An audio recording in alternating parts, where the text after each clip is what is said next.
Anak muda ganteng, gagah perkasa, duduklah di kantin kampus galau, sampai dingin lontong sayur. Kok kenapa tak makan? Galau Pak Ustadz, SMS tak dibalas. La ilaha illallah. Saya aja yang sudah tua, kurus, hitam, kering, tak ganteng, duduk saya di kantin sebesar, lalu lalang 10 perempuan lewat aja.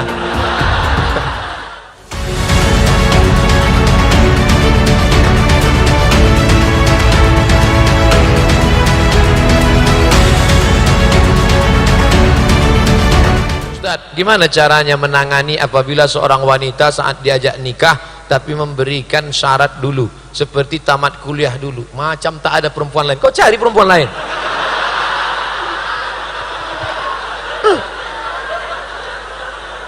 Kau buat, nanti balik dari sini pergi ke tempat sablon dekat, buat sablon sini, sablon baju kaos, buat besar-besar di sini. Hidup sudah susah, jangan bikin susah. Kau kalau mau nikah sama aku, kupinang kau dengan bismillah.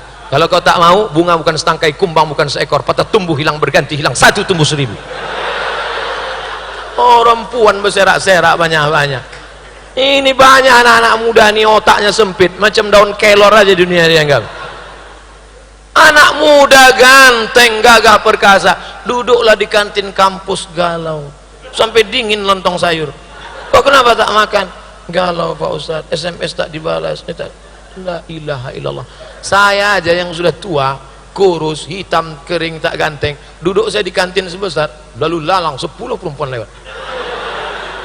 lewat aja. Kadang kita ini kegeeran, orang nengok kita sangka mau. Kau mau ya? Iya, mau muntah. Pak Ustadz, saya mau tanya, apa itu khusyuk? Bagaimana cara khusyuk? Bagaimana kita mengetahui bahwa kita sedang dalam keadaan khusyuk? Ada orang berpendapat, kata dia, kalau dia sudah sholat, dia tidak lagi di masjid Bumi Asri, sudah naik ke Sidratul Muntaha. Aku kalau sudah sholat, sudah putus makrifatku, udah tak ada lagi nampak aku, udah tinggal aku sama Tuhan aja lagi berdua. Sekarang kita tengok sahabat Nabi SAW. Waktu itu Nabi sakit. Waktu Nabi sakit, maka imamnya Abu Bakar, mereka pun sholat, Imam Abu Bakar. Tiba-tiba Nabi datang dari kamarnya, mohon maaf, ini mimbar, ini mihrab, kamar Nabi di samping, mohon maaf, inilah agak-agaknya beginilah makmum. Tiba-tiba datang Nabi dari kamarnya, makam Nabi yang sekarang itu kamar Nabi. Nabi datang, pas Nabi datang, maka makmum memukul tangan, mau ngasih tahu Abu Bakar bahwa Nabi datang. Kan tak mungkin dibilang Abu Bakar, Nabi datang tuh.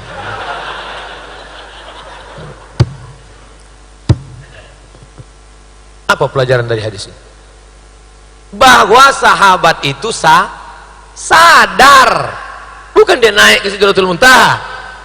Sahabat Nabi yang disebut dalam Quran yang radhiyallahu an tetap tidak berpindah tempat, sadar dia bahwa ada Nabi datang.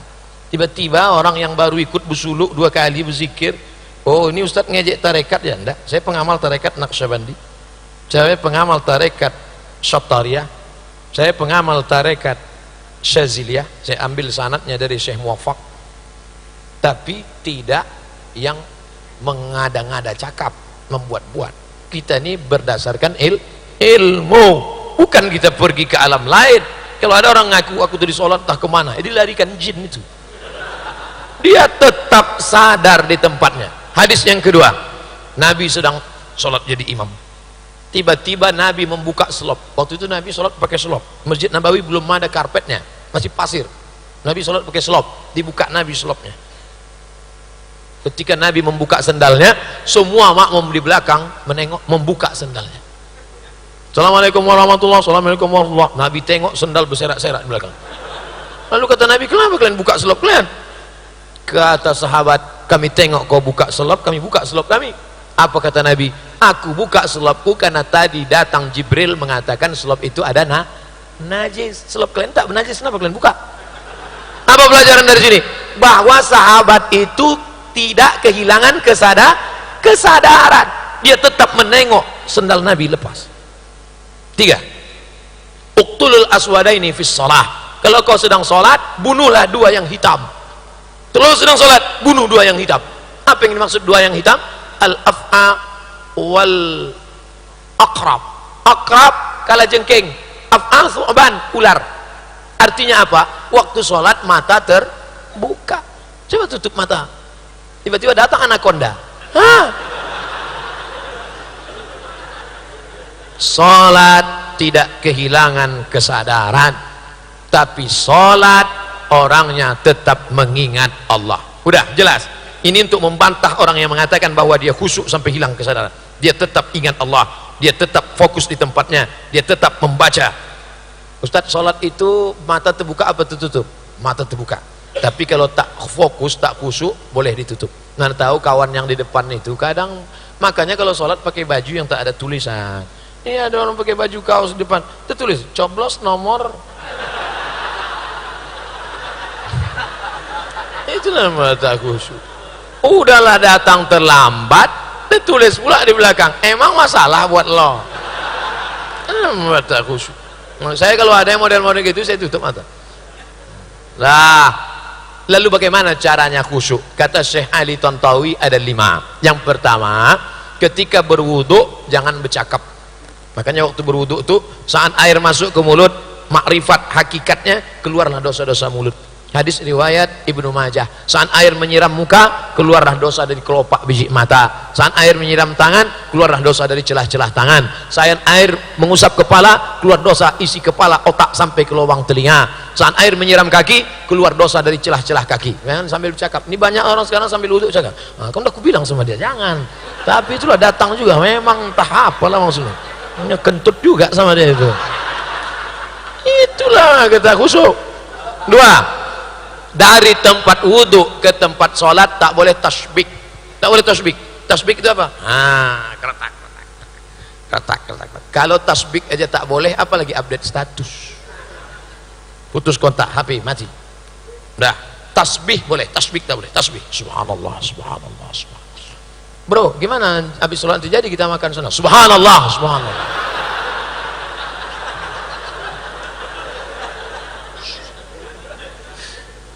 3. Sambung seruan azan. Allahu Akbar, Allahu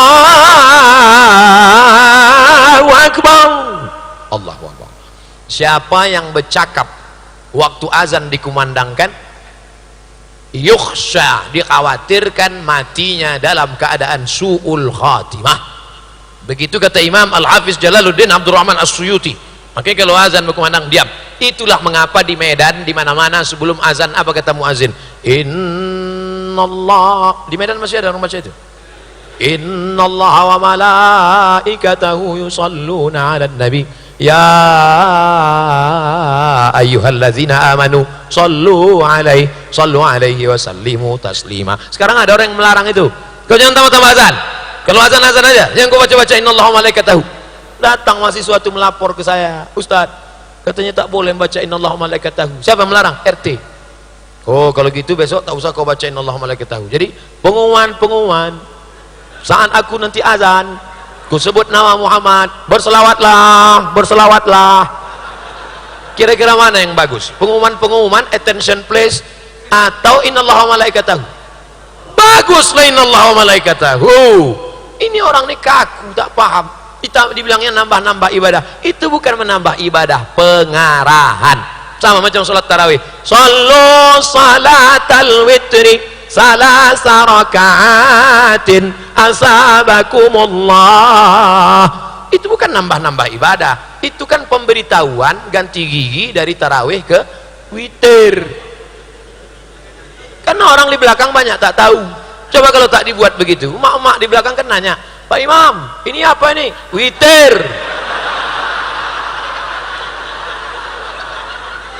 Tiga, 4. Pertama, waktu wudhu jangan cerita. Kedua, dari tempat wudhu ke dalam jangan tasbih. Ketiga, sambut seruan azan, jaga khusyuk. Keempat, mulut membaca, hati mengingat. Inna sholati wa nusuki wa mahyaya wa mamati. Apakah Nabi Muhammad itu kalau sholat mulutnya bergerak? Dijawab oleh Khabbab ibn al-Arth, na'am, Nabi kalau sholat mulutnya bergerak. Dari mana kau tahu mulutnya bergerak? Bittirabi lihyatihi, karena aku tengok jenggotnya bergoyang. Kenapa jenggotnya bergoyang? Karena dagunya bergoyang. Banyak sekarang orang sholat diam aja mulutnya. Apa dibaca ya? Baca inna salati wa nusuki wa mahyaya sami'allahu rabbana lakal hamd. Yang kelima, pahami bacaan. Saya tak nyuruh menerjemahkan, jangan diterjemahkan, cukup dipahami saja. At-tahiyyatul mubarakatus salawatut thayyibatul lillah. Assalamu alayka ayyuhan nabiyyu wa rahmatullahi wa barakatuh. Wassalamu alayna wa ala ibadillahis shalihin. Salat ini macam orang nyetir mobil. Sudah agak naik ke ini. Macam naik motor juga, agak naik masuk begitu. Macam meniti pematang tanah liat di tengah sawah.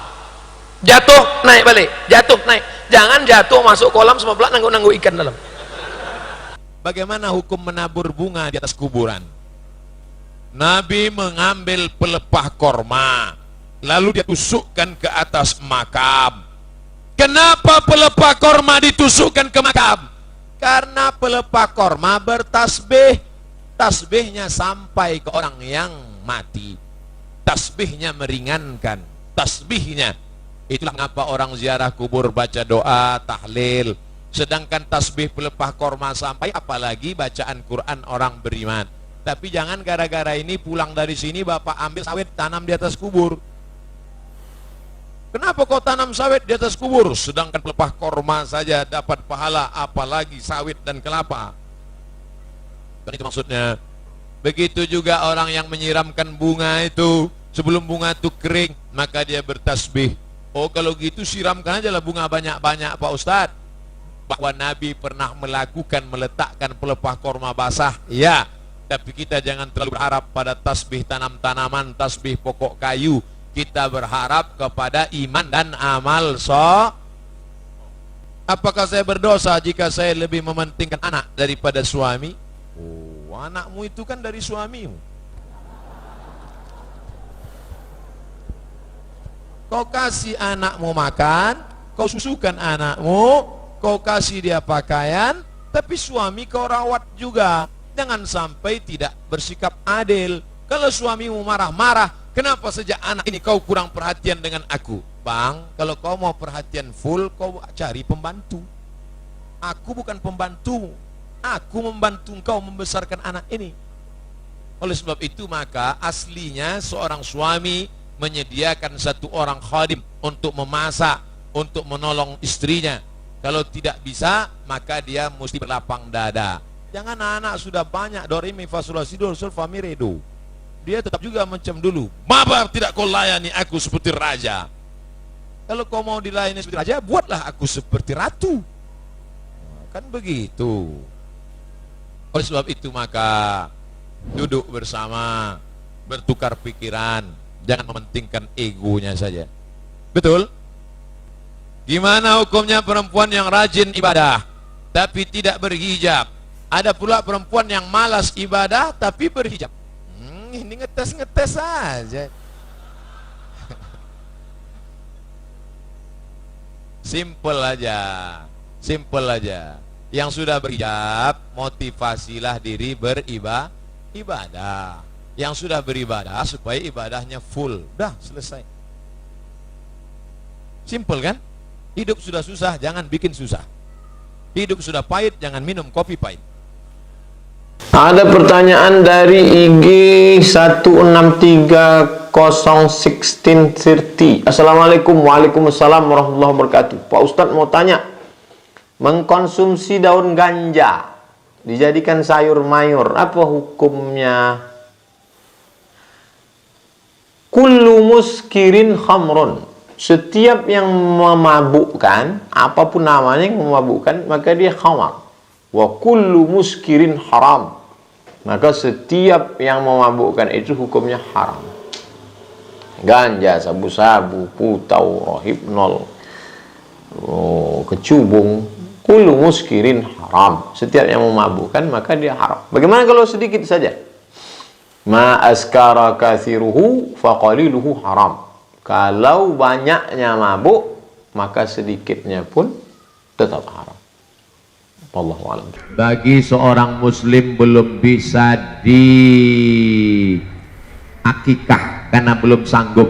Apa boleh ketika sanggup kemudian dia akikah di hari tuanya? Bacalah buku Abdul Somad 37 masalah populer. Bisa sudah saya tulis itu di dalam blog www.somadmorocco.blogspot.com. Kita tes ya. Ini enaknya kalau punya ustadz milenial. Tulis ya, www.somadmorocco SOMADMOROCCO, tempat saya kuliah dulu, blogspot.com, enter. Dapat blognya kan? Bilang aja dapat. Itu dia blog Abdul Somad. Udah dapat? Di situ banyak tentang masalah berbagai macam masalah ada di situ, termasuklah masalah akikah. Sudah saya tulis puluhan tahun yang lalu blog ini. Boleh akikah setelah dewasa. Yang paling afdal 7 hari lahir. 7 hari nggak ada uang, 14 hari nggak ada juga, 21 hari, 21 nggak ada juga. Nggak usah tengok kalender lagi. Tahun, 2 tahun, 5 tahun, 4 tahun. Ibu, bapak yang sekarang umur 40 tahun belum akikah, pulang dari sini cari kambing, www.kambing.com. Beli kambing, nanti malam buat akikah. Tapi akikah saja, jangan minta ayun pakai marhaban.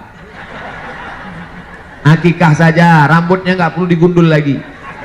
Akikah saja, nama nggak perlu diganti, payah ganti paspor. Bolehkah akikah setelah dewasa? Boleh. Lihat dalil-dalilnya udah saya tuliskan. Nah ini boleh akikah, silakan. Bapak ibu yang belum akikah, silakan akikah. Apa hukum akikah? Tidak wajib, sunnat muakkad. Kullu mauludin, setiap anak yang lahir, murtahanun bi aqiqatihi, tergadai dengan akikahnya. Bagaimana cara menebus anak yang tergadai? Tuzbahu anhu yauma sabihi, sembelih kambing hari ke-7. Yuhlaku, cukur rambutnya. Wa yusamma, kasih nama yang baik. Rambut dia di dalam tadi bercampur dengan darah najis kotor, bersihkan, gundulkan kepalanya. Kasih nama yang baik. Nama yang baik, nama yang bagaimana? Nama yang dinisbatkan kepada Allah. Abdullah, Abdurrahman, Abdurrahim, Abdul Somad, Abdul Latif.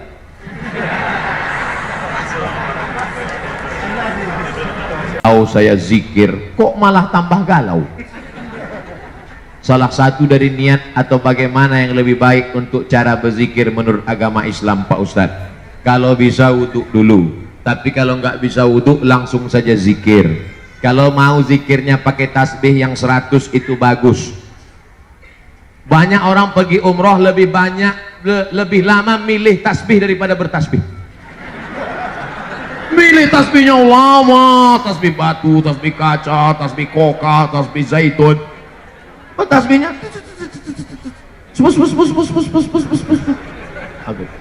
beli tasbih 100 pergi umroh, pas pulang 1 pun nggak ada yang disimpan, semuanya dikasih ke orang. Tinggal punya dia 2, itu pun digantung di kaca spion mobil.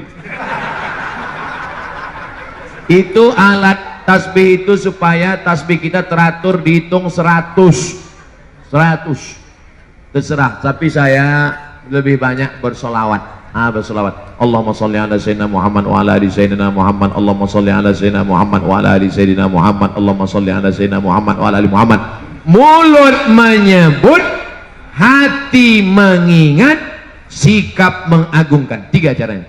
Mulut menyebut, hati mengingat, sikap mengagungkan. Pejamkan mata. Kalau bisa sholat dulu, kalau pagi sholat duha, kalau malam sholat tahajud, kalau nggak ada waktu sholat sunat mutlak 2 rakaat, sholat sunat hajat. Ya Allah, tolong hajatku ini supaya tunaikan segala, mudahkan urusan dunia akhirat, tenangkan batinku. Sholat, setelah itu barulah berzikir. Baca Quran itu zikir, sholat itu zikir, tasbih itu zikir, sholawat itu zikir, istighfar itu zikir. Kalau belum datang mungkin kurang banyak, siapkan cawannya, siapkan gelasnya. Allah akan menurunkan airnya.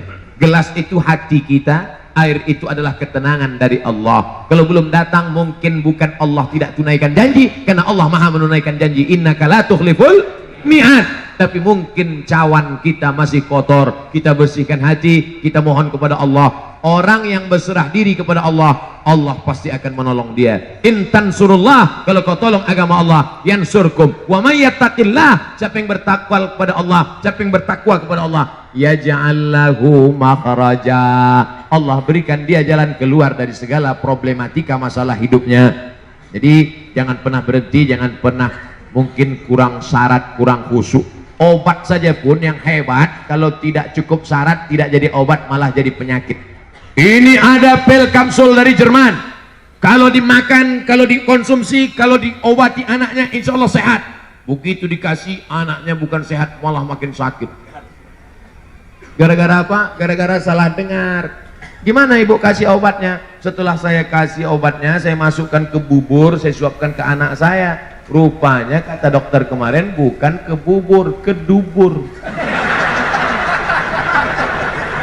Salah pasang. Makanya dengarkan baik-baik, amalkan tulus ikhlas, Allah akan menurunkan pertolongannya, ditenangkannya hati kita sebagaimana ditenangkan hati ibu Nabi Musa, ditenangkan hati kita sebagaimana ditenangkan hati Maryam, ditenangkan hati kita sebagaimana ditenangkan hati Nabi Muhammad sallallahu alaihi. Assalamualaikum warahmatullahi wabarakatuh. Waalaikumsalam. Semoga Ustadz Somad senantiasa dalam ridho Allah, amin. Pertanyaan saya terkait dengan istilah aswaja, ahlus sunnah wal jamaah. Insya Allah Pak Ustadz bisa memberikan penjelasan dari arti makna latar belakang aswaja. Apa benar apabila ditelaah bahwa aswaja memiliki garis keturunan langsung dari Rasulullah? Bagaimana kita tahu keaslian daripada ulama-ulama yang mengatakan mereka adalah habaib? Saya hadir di Hotel Crown. Ketika itu 2 tahun yang lalu datang Habib Umar bin Hafiz, hafizahullah wasaddaqahullah. Jadi di Jakarta ini ada namanya Persatuan Ahlul Bait Keturunan Nabi Muhammad sallallahu alaihi wasallam. Nama ketuanya Habib Zain Ibnu Sumaid, hafizahullah. Habib Zain Ibnu Sumaid. Dulu saya dikasih kartunya saya simpan di dompet, dompetnya tinggal pula. Nah, nanti yang ngaku-ngaku habaib dicek di sana. Kata Habib Zain bin Sumaid, kami bisa ngecek dia Habib asli atau Habib palsu dari 4 nama. Abdul Somad bin Bakhtiar bin Yahya bin Ahmad Shah. Dari 4 nama ini nanti dicek bisa ketahuan. Wah, ini Abdul Somad bukan keturunan Nabi Muhammad. Jadi keturunan Nabi Adam. Bisa dicek. Jadi nanti kalau ada orang ngaku, itu pasti ada silsilah nasab dia. Al-Haddad, Al-Shihab, Al-Jifri, Al-Sakaf, Habib Salim As-Sagaf Al-Jufri, Habib Rizik Shihab, Habib Fulan. Ini ada silsilah nasabnya sampai kepada Sayyidina Ali, sampai kepada Sayyidina Al-Husain, Husain anak Sayyidatuna Fatimah, Fatimah anak Sayyidina Muhammad sallallahu alaihi wasallam. Adapun makna ahlus sunnah, orang yang berpegang kepada sunnah-sunnah Rasulullah sallallahu alaihi wasallam. Apakah pernah Nabi duduk-duduk di masjid buat pengajian seperti ini? Pernah. Nabi duduk, Sayyidina Ali, Abu Bakar, Umar, Utsman, Ali, Thalhah, Zubair, halaqah namanya. Halaqah artinya lingkaran. Maka perbuatan kita ini sesuai apa tidak dengan sunnah Rasulullah? Sesuai. Maka perbuatan yang sesuai dengan sunnah dilaksanakan. Perbuatan itu dilakukan oleh orang ahlus sunnah. Ada ahlus sunnah, ada lawannya, namanya apa? Ahlul bid'ah. Perbuatan yang tidak dilakukan oleh Nabi Muhammad SAW, memisahkan antara laki-laki dan perempuan. Sunnah apa bid'ah? Sunnah, tak boleh campur aduk. Makanya dibuat itu ada pagar. Agak langgar-langgar pagar sedikit. Tapi nanti pas ketika sholat, apa kata imam? Sawus sufuf, luruskan saf. Saf laki-laki yang paling baik di depan, saf perempuan yang paling baik di belakang. Ini adalah sunnah-sunnah. Maka keluar dari sunnah ini disebut dengan ahlul bid'ah. Jangan mudah menunjuk orang, hei pelaku bid'ah. Karena kalau ditunjuk orang pelaku bid'ah berarti dhalalah. Kalau sudah dhalalah berarti nar. 3 sepaket, 3 paket, 3 dalam 1, 1 dalam 3. Bid'ah, dhalalah, finnar. Jangan mudah menuduh orang dolalah kalau tidak betul-betul itu memang bid'ah. Karena ketika kau tunjuk saudaramu, hei pelaku bid'ah, berarti sudah mengeluarkan dia dari ahlus sunnah. Kita ini insya Allah tetap sampai mati dalam ahlus sunnah wal jamaah. Saya mau tanya tentang orang-orang yang pernah menerima transfusi darah. Apakah darah yang diterimanya itu dapat mempengaruhi dia terhadap sifat anak-anak yang dilahirkan sesudah itu? Menurut fatwa ulama Al-Azhar Mesir tempat saya kuliah, transfusi darah dari darah siapapun boleh selama darah manusia. Jangan darah ular sawah. Selama darah manusia, tak perlu kau tanya ini darah siapa, Islam apa tak Islam, maling apa koruptor. Tak perlu, selama darahnya sesuai, darah O, darah A, darah C. Ada darah C? Tak ada darah. Saya mau ngetes saja jamaah masih sadar apa enggak. Saya waktu pertama kali cek darah, dilobangi ujung jari, diletakkan di atas kaca, dicek. Wah, darah Ustadz Somad darah paling mahal. Darah lu apa darah segmen ya? Darah, kata dokter, darah Ustadz Somad ini darah paling mahal, darah AB kata dia. Saya waktu itu bangga. Wow, Ustadz, darah mahal itu payah nanti kalau donor. Yang paling bagus itu apa dokter? Darah O, mudah aja kata dia. Artinya apa? Terserahlah, itu memang sudah kudrat iradat Allah Subhanahu wa ta'ala. Asal jangan darah biru aja lah. Darah biru berarti habis kena tinju bengkak. Nah, kalau nanti bapak ibu sakit, ada orang donor dari Palang Merah Indonesia, tidak perlu tanya ini darah siapa, sukunya apa, agamanya apa. Yang penting dengan cara yang benar. Adapun pengaruh-pengaruh jelek negatif yang disebut berasal dari darah itu, kalau makanan itu kita makan dari jalan haram, dibeli uang haram, sepiring nasi uduk, jangan nasi uduk lah Pak Ustadz, kesukaan saya mie ayam, jangan mie ayam lah Pak Ustadz, makanan saya lontong sayur, sepiring lontong sayur berubah menjadi setetes darah, setetes darah berubah menjadi daging. Ayyuma lahmin, setiap daging nabata min haramin, tumbuh dari yang haram, fannaru aulabih, tempatnya api neraka jahanam. Kalau dari uang belanja diberikan makanan, maka berubah menjadi darah haram. Adapun transfusi darah maka dibolehkan oleh ulama. Kita ikut ulama, sami'na wa ata'na, fas'alu ahla dzikri, tanya ulama kalau tidak tahu, in kuntum la ta'lamun, kalau tidak tahu. Mudah-mudahan kita semuanya selamat dari yang haram-haram insyaallah. Assalamualaikum Ustadz, saya ingin bertanya, ini mahasiswa kelihatannya, apabila sudah ada jodoh, boleh Ustadz? Boleh. Apabila sudah ada jodoh yang ingin segera menikahi saya dan menikahnya di tahun ini, tetapi keluarga besar saya menyuruh nikah tahun depan, apa yang harus saya lakukan? Lebih baik mendengarkan keluarga besar atau segera menikah? Lari maksudnya. Demikian Ustaz. Apa hubungan jodoh sama ekonomi?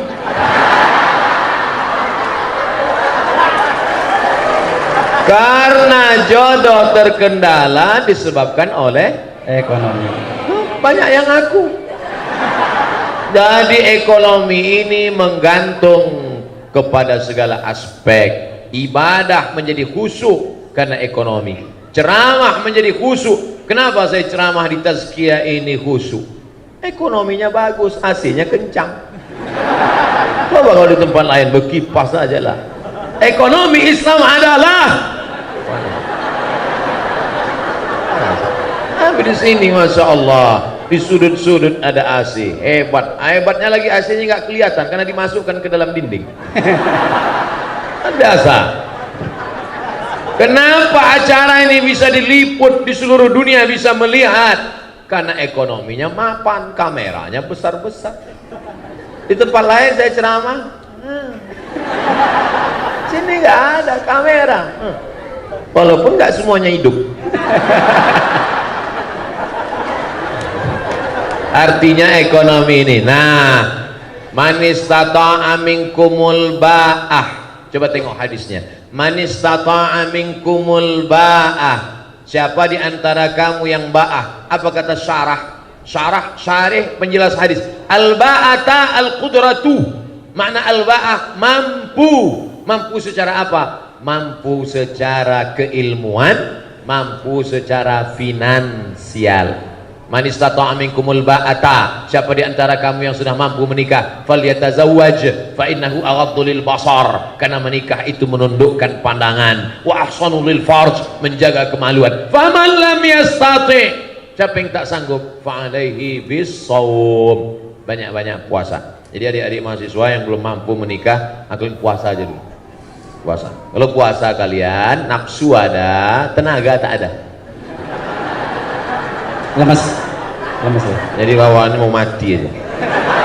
Bro, itu ada mahasiswi cantik dari Tazkiyah. Aku udah nggak ngeliat lagi. Udah mau mati aja bawaannya. Nantilah habis buka baru kita cari. Nah, oleh sebab itu, kalau ekonomi sekarang ekonomi sudah mapan. Kira-kira mana yang didulukan Pak Ustadz? Apakah saya menikah tahun ini atau dengan keluarga? Balik kepada Al-Quran. Apa kata Allah? Wa amruhum syura bainahum. Orang beriman itu memutuskan berdasarkan syura. Datang ke ayah, datang ke ibu. Papa, jangan panggil papa, kita makan sambal terasi nah. Ayah, saya ada rencana nikah sekarang ya. Kau sudah punya kemapanan ekonomi, sudah mampu insya Allah ya. Tahun depan mobil belum ada, nanti cucuku naik motor batuk.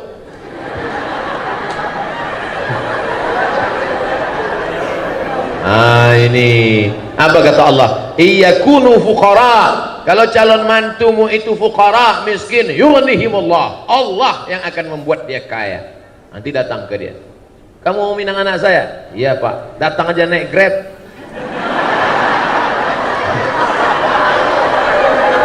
Bacakanlah itu. Ingat-ingat yang saya sampaikan tadi. Iyakunu fuqara yughnihimullah. Kalau yang datang ini miskin, Allah akan mengkayakan dia. Pergi pulang gitu. Yang nyampaikan itu jangan mulut kamu, pinjam mulut orang lain. Yang kira-kira ngomongnya didengar sama orang tua. Datangi Ibu Rektor, datangi Dr. Sapi Antonio, mereka yang ngomong. Jangan mentang-mentang kamu udah ngaji pulang kamu yang menceramahi orang tua. Ayah sini, mama sini. Assalamualaikum. Begitu. Musyawarah. Jangan nikah diam-diam. Nanti sudah punya anak baru kalian pulang kampung. Orang tua tak tahan darah tinggi. Pulang kalian bukan bawa ijazah, bawa menantu sama anak, mati dia. Musyawarah baik-baik, jangan sampai menjadi penyesalan. Bagus kalau mahasiswa-mahasiswi mapan menikah, dua-dua tercapai insya Allah. Mudah-mudahan semuanya disegerakan Allah menikah. Yang bilang amin yang belum nikah aja. Wallahu a'lam. Bagaimana cara kita bertobat dengan utang-utang yang dulu pernah menjadi kebiasaan, tapi lupa di mana utangnya? Bagaimana Ustaz? Orang yang paling tinggi IQ-nya, cerdas pun, kalau udah cerita utang ini banyak juga lupa. Nggak tahu entah kenapa, memang begitu. Nah, jadi antum jangan merasa cuma antum aja. Saya tidak lupa, cuman banyak jumpa dengan orang-orang lupa. Dulu sebelum pinjam duit dekat gitu. Begitu udah dapat macam nggak kenal ya. Ada orang mati syahid. Orang mati syahid itu bebas dari 4. Tidak merasakan sakaratul maut, tidak merasakan azab kubur, tidak merasakan hisab, langsung masuk surga. Ilat dain, kecuali utang. Orang mati syahid aja kalau punya utang tertahan, apalagi mati konyol. Oleh sebab itu masalah utang ini jangan macam-macam. Jadi cobalah dari sekarang diingat-ingat berapa hutang piutang, cari alamatnya. Cari alamatnya. Dulu ini cari, bayar. Sudah dicari ahli warisnya tidak ada, diingat-ingat, dibayar, diserahkan ke masalih ammah, kepentingan umum, diantaranya masjid, panti yatim, fakir miskin. Hitung dulu. Bapak calon jamaah haji, sebanyak apapun ibadah kalian di tanah suci, kalau hutang tidak kalian bayar, kalian akan dituntut di hadapan Allah. Menangis calon jamaah haji, datang jumpa saya 4 mata, mohon maaf Pak Ustadz, saya malu di depan orang banyak. Hutang bapak apa? Bapak kan orang kaya. Memang saya kaya Pak, tapi saya cari orangnya belum ketemu Pak Ustadz. Hutang bapak apa? Dulu makan bakwan 3 bayar 1. Hati-hati nih mahasiswa. Bukan kalian, kami dulu.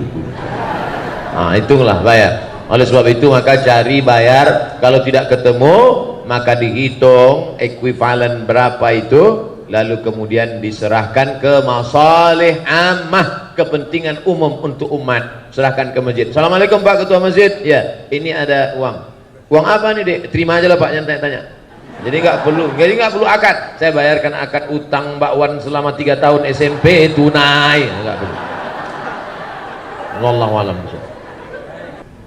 Alhamdulillah. Kita lanjut Ustaz, masih ada waktu. Bismillah. Ustaz, Assalamualaikum warahmatullahi wabarakatuh. Ustaz, saya mau nanya, kan waktu sholat Jumat tidak boleh berbicara. Gimana hukumnya dengan menjawab sholawat atas Nabi? Terima kasih. Idza sa'idal khatibu 'alal mimbar, kalau khatib sudah naik ke atas mimbar, fala yatakallamanna ahadukum, maka janganlah satu di antara kamu berkata-kata.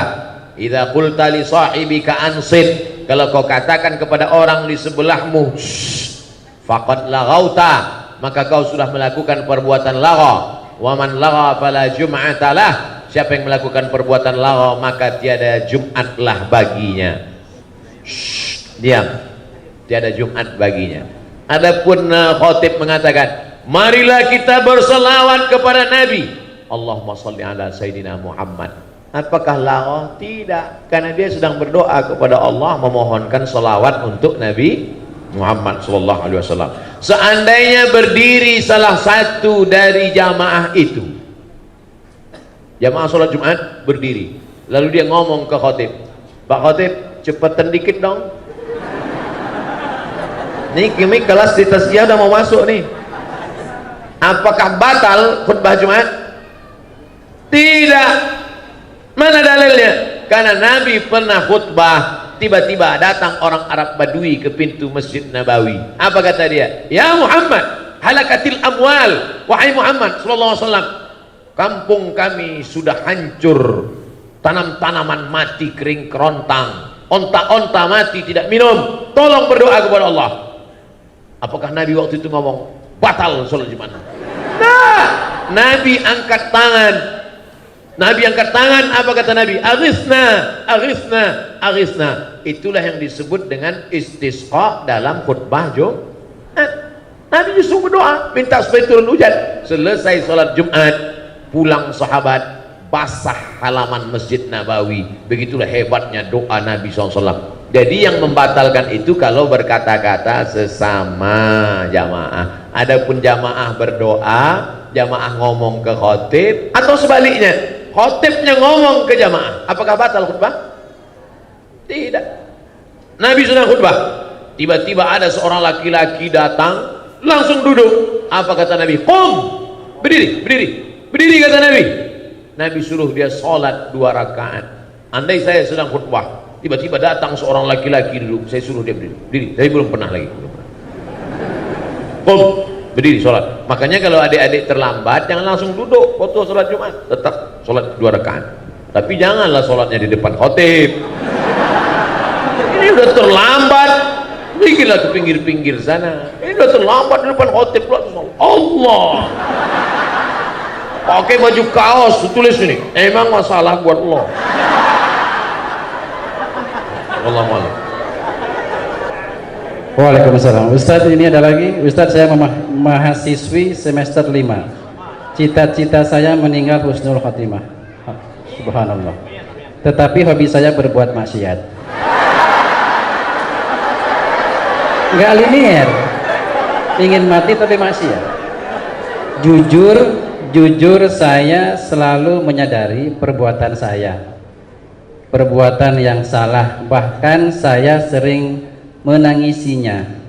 Tolong beri saya nasihat, amalan apa yang bisa menjauhkan saya dari perbuatan maksiat itu.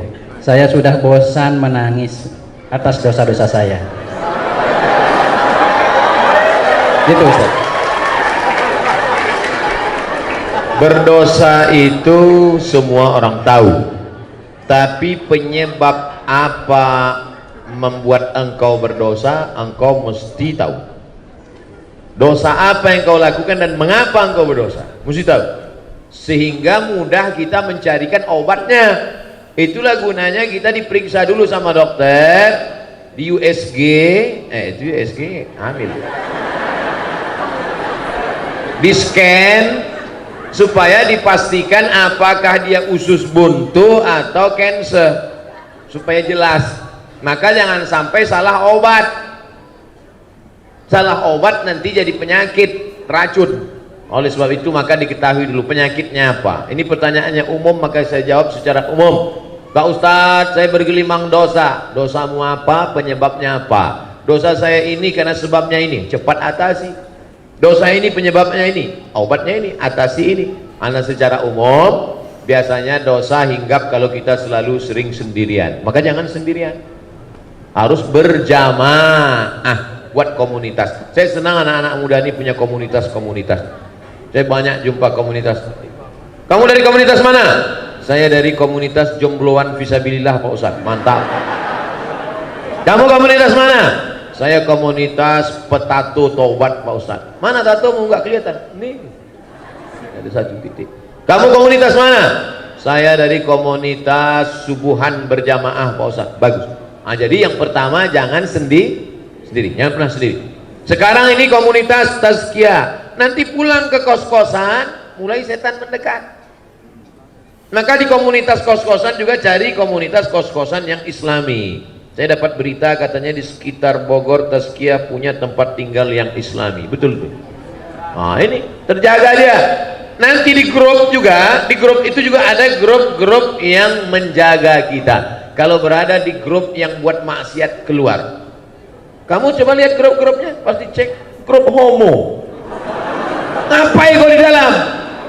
Saya mau mendakwahi mereka Pak Ustaz. Astagfirullah. Kau nggak kuat bro.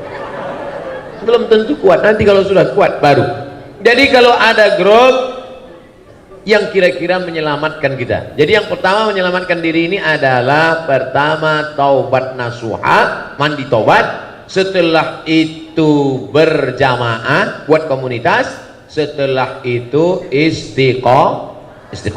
Makanya nanti buat komunitas ada datanya, kartunya, fotonya, nomor handphonenya. Kalau nggak datang ditanya, ente nggak datang, kenapa nggak datang? Ada ketuanya, ada. Nah, jadi insya Allah terjaga dia. Pertama taubat, yang kedua komunitas, yang ketiga istiqomah. Maka insya Allah kalau tiga ini dijaga, selamat kita. Mudah-mudahan yang mau bertobat, tobat segera tobat sebelum malaikat maut datang. Ingat, malaikat maut datang tidak pernah melihat akte kelahiran. Jangan kalian pikir karena semester 5 malaikat masih lama. Semester 2 aja banyak yang gol. Wallahu a'lam bishawab. Ustaz ada 3 lagi? Boleh? Baik. Assalamualaikum warahmatullahi wabarakatuh. Ustaz, teman saya mengamanahkan pertanyaan. Teman saya pernah berzina, tapi tidak sampai hamil, dan dia kini telah bertobat. Yang ingin teman saya tanyakan, apakah yang harus dilakukan? Menyembunyikan aib itu atau berseturan kepada keluarga? Terima kasih. Dia laki-laki perempuan? Tulisannya, ini temannya soalnya. Kalau laki-laki berzina, habis itu dia nikah, istrinya kan nggak tahu kan? Nggak tahu, karena nggak ada labelnya. Beda sama perempuan. Kalau dia berzina, habis itu dia nikah, suaminya tahu. Dalam kitab fikih dikatakan, dikutip oleh Sayyid Sabiq dalam fikih sunnah. Lihat fikih sunnah. Inishtarata bikran, kalau seorang laki-laki menikah mensyaratkan istrinya mesti bikran. What the meaning of bikran? Virgin. Inishtarata bikran, kalau laki-laki mensyaratkan istrinya harus bikran, virgin, fabanat thaiban, ternyata setelah nikah tidak virgin, falahul fashu, maka laki-laki itu punya hak untuk fasah. Fasah artinya pembatalan pernikahan. Makanya tertulis di botol, do not accept if cell is broken. Makanya saya tanya tadi, yang tanya laki-laki apa? Perempuan. Kalau laki-laki dia tobat nasuha, selesai. Jangan kau ceritakan sama dia. Jangan pula nanti, dek, ada sesuatu yang mau ku ceritakan. Apa bang? Kau bukan yang pertama. Apa?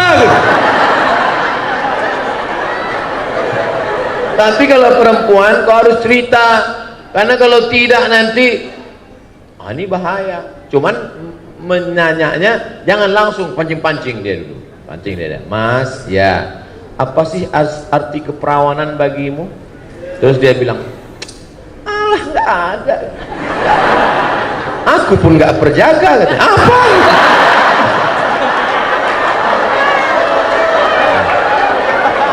Jadi hati-hati.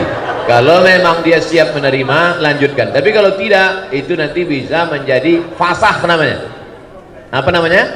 Fasah. Fasah itu artinya pembatalan pernikahan karena laki-laki punya hak.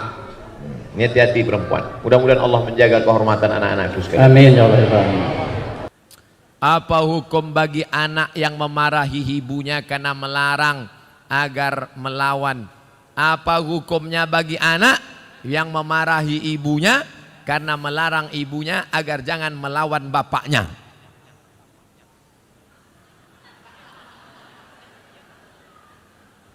Ibu bapak mesti berpikir baik-baik. Anak tuh ada kan karena hubungan ibu bapak baik dulu kan. Kalau tak baik mana mungkin dia ada. Sekarang setelah dia ada, kenapa dia yang jadi korban? Ibu marah, otomatis dia marah. Anak ini melawan. Dan kalian sebagai anak tak boleh kalian lawan ibu ayah.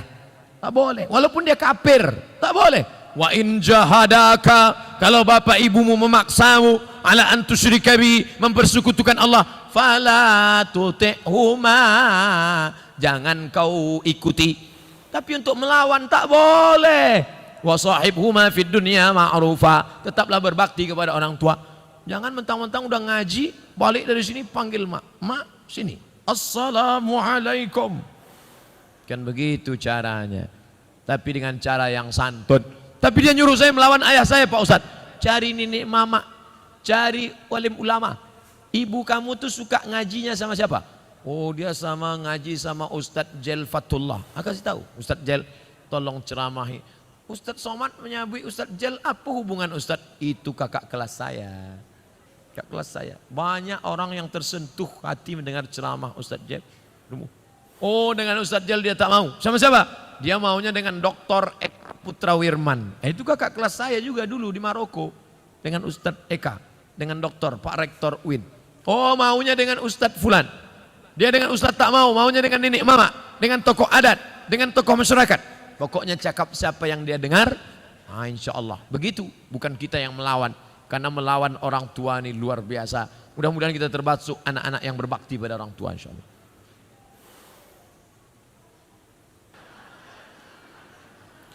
Apakah memperingati hari besar Islam itu bid'ah? Muharram, Maulid Nabi, Isra Mi'raj, Nuzul Quran. Kalau memperingati Muharram ini bid'ah, maka yang mengundang masuk neraka. Yang diundang masuk neraka. Yang paling panas nerakanya yang ceramah. Kalau tidak dibuat Nabi bid'ah. Orang mengaji berpuluh tahun di Makkah, Inyak Canduang, Inyak Jaho, Syekh Sulaiman Ar-Rasuli, Syekh Ahmad Khatib Al-Minkabawi, berpuluh tahun mengaji di Makkah. Ini enggak, jurusnya 5 saya. Kalau tidak dibuat Nabi bid'ah, Maulid Nabi bid'ah, Isra Mi'raj bid'ah, Nuzul Quran bid'ah, Marhaban bid'ah, Barzanji bid'ah, Sayyidina bid'ah, Yasin bid'ah, Tahlil bid'ah. Maka kalau basuh aja orang, bid'ah haram neraka, bid'ah haram neraka, bid'ah haram neraka. Tidak sesimpel itu saudaraku. Bid'ah itu perbuatan yang tidak ada dalilnya. Itu bid'ah. Adapun peringatan menyambut Muharram, itu ngaji. Ngaji. Kita ini pengajian. Isinya tidak ada yang mungkar. Mengingatkan lagi umat tentang bagaimana menyambut satu Muharram, bahwa kita punya kalender hijrah, kita harus betul-betul pindah, membangkitkan semangat membangun masjid, menyekolahkan anak ke sekolah lembaga yang peduli pada sholat berjamaah, mengingatkan tentang yang ulang tahun jangan membuat perbuatan mungkar, tapi dengan berbagi bersedekah kepada fakir miskin anak yatim. Maka dalam rangka watawasau bil haq watawasau bis sabr, maka akan datang masjid-masjid surau langgar musalla buat. Ini habis satu Muharram, Safar, Rabiul Awal. Acara Rabiul Awal buat Maulid Nabi dengan cara peringatan Maulid Nabi, puncaknya tanggal sekian. Seminggu sebelum itu adakan lomba jadi imam, lomba muazzin, lomba barzanji, lomba marhaban, sehingga malam itu nanti hadirkan ustadz mubaligh penceramah supaya dicuci lagi akidah, dibersihkan daripada kemungkaran. Bagaimana pengertian bid'ah itu Pak Ustadz? Sebagai beberapa bid'ah itu, karena di masjid kami tak pernah mengadakan memperingati hari-hari besar Islam. Peringati hari besar Islam, undang alim ulama, adakan pengajian. Adapun definisi bid'ah, kalau tidak ada dalil maka bid'ah. Selama ada dalil umum, selama masih dipayungi oleh tausiah, isi kajiannya adalah tausiah. Nanti Maulid Nabi, tausiahnya tentang akhlak-akhlak Nabi, tentang sejarah Nabi. Nanti bulan habis Maulid Nabi, Muharram, Safar, Rabiul Awal, Rabiul Akhir, Muharram, Safar, Rabiul Awal, Rabiul Akhir, Jumadil Awal, Jumadil Akhir, Rajab, Isra Mi'raj. Isra Mi'raj tausiah lagi. Isinya tentang bagaimana cara sholat Nabi. Karena Isra Mi'raj adalah peristiwa pengambil sholat. Habis Rajab, Sya'ban, menyambut Ramadan. Ramadan, nuzul Quran. Syawal, halal bihalal. Itu momen-momen persatuan umat. Pokoknya masjid yang belum membuat, buat. Susun kepanitiaan. Ramai. Dengan ramai begini yang selama ini imannya down, lemah, menengok ramai. Rupanya ramai juga umat Islam. Ternyata sholat subuh aja yang sunyi.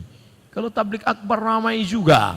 Itu makanya Idul Adha itu disuruh istri ikut menengok pemotongan, anak gadis dibawa. Untuk apa? Karena ada orang menengok orang ramai, bangkit semangatnya, hidup jiwanya. Makanya Idul Adha suruh anak istri ikut datang memotong, menengok pemotongan. Orang Islam ternyata ramai juga kalau bagi-bagi daging kambing. Untuk apa itu? Show menunjukkan force, kekuatan. Orang luar melihat kita.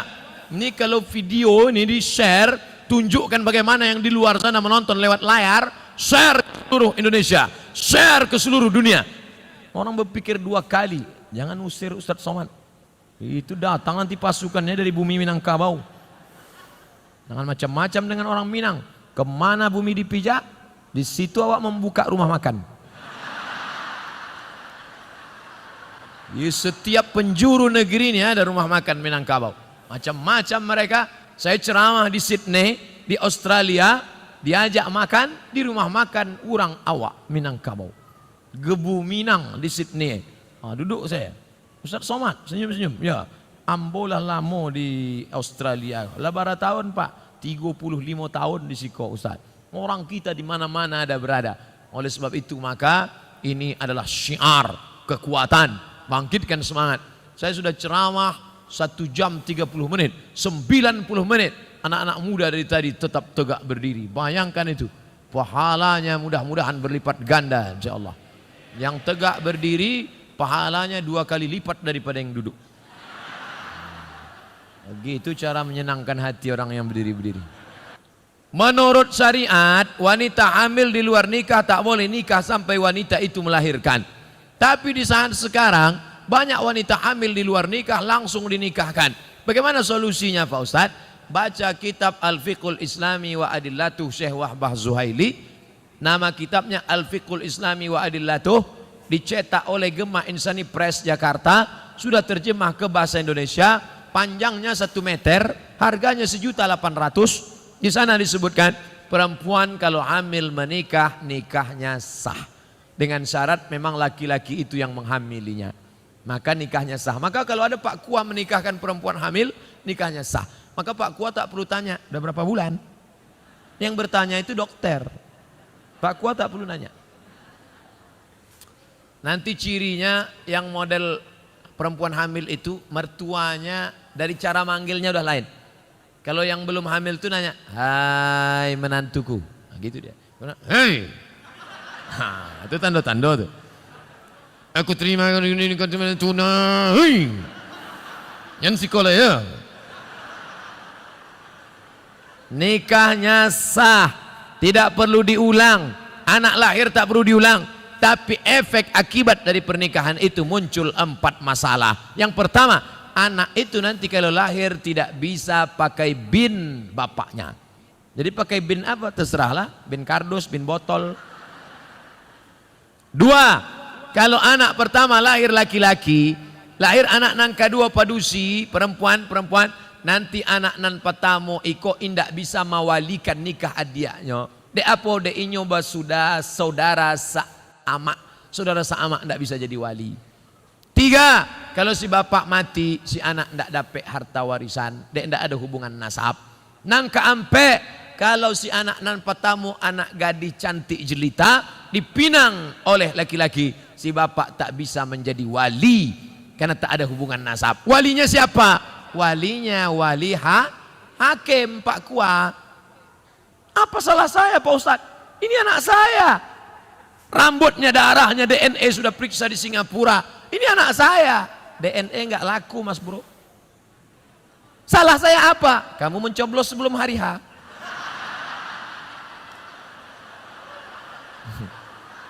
Ambo sebenarnya ndak ambo magi tahu salahnya, tapi dia maksa jo. Itulah salahnya. Lah jale. Ustadz, kan zaman sekarang banyak wanita yang menggunakan bulu mata tempel. Yang bulu mata ini yang mana? Ini. La'anallahul washimat. Allah melaknat tukang buat tato. Wal mutashimat, minta buatkan tato. Wal mutanammisat, mencabut, mencukur, merubah. Wal mutafallijat, mengotak-atik gigi.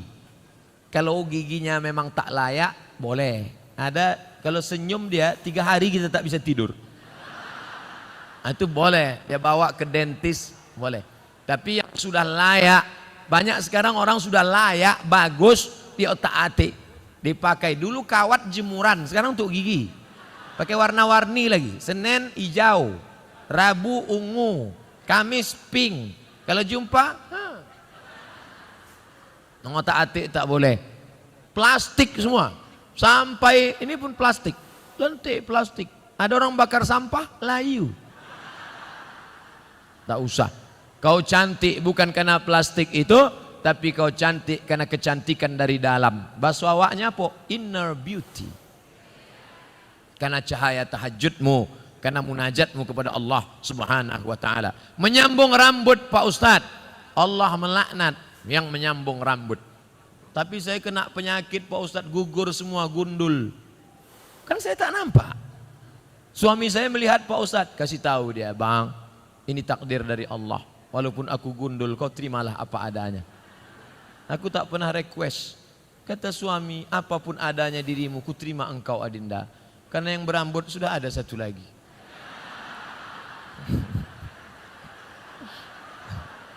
Ndak bergurau jangan berang. Insya Allah bapak itu bisa menerima ibu apa adanya. Kita doakan supaya hati bapak tak berpindah ke lain hati insya Allah. Ndak lo banyak yang mengaminkan.